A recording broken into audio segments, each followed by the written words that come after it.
Menteri Pigai ngeri-ngeri sedap tindak pelanggar HAM di bencana Sumatera. Menteri Hak Asasi Manusia, HAM, Natalius Pigai menyebut ngeri-ngeri sedap jika pihaknya tergesa dalam menindak hukum perusahaan-perusahaan pelanggar HAM, termasuk korporasi yang punya indikasi menyebabkan bencana di Sumatera. Menurutnya perlu lebih dulu ditetapkan dasar hukum terkait bisnis dan HAM dalam menindak perusahaan yang terindikasi melanggar HAM.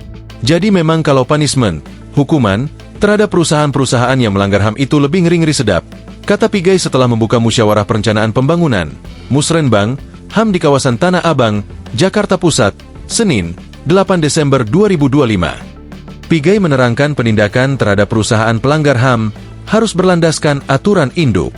Saat ini regulasi berbentuk peraturan presiden, Perpres, yang mengatur soal HAM dan bisnis telah berada di meja Menko Perekonomian.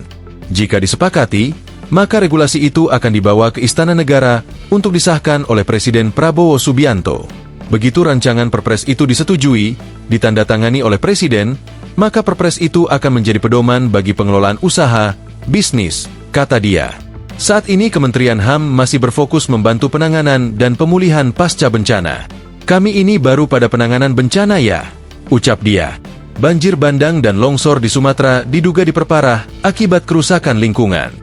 Hal tersebut muncul setelah ada temuan kayu gelondongan yang terbawa arus banjir. Diduga kerusakan lingkungan tersebut dipicu pembabatan hutan yang diduga dilakukan sejumlah perusahaan. Badan Nasional Penanggulangan Bencana, BNPB, mencatat 961 orang meninggal dunia dan 293 orang hilang akibat bencana banjir dan longsor di Aceh, Sumatera Utara, dan Sumatera Barat hingga Senin, 8 Desember 2025, sore. Rinciannya korban meninggal di Aceh 389 jiwa, Sumut 338 jiwa, dan Sumbar 234 jiwa. Download Tribun X sekarang, menghadirkan lokal menjadi Indonesia.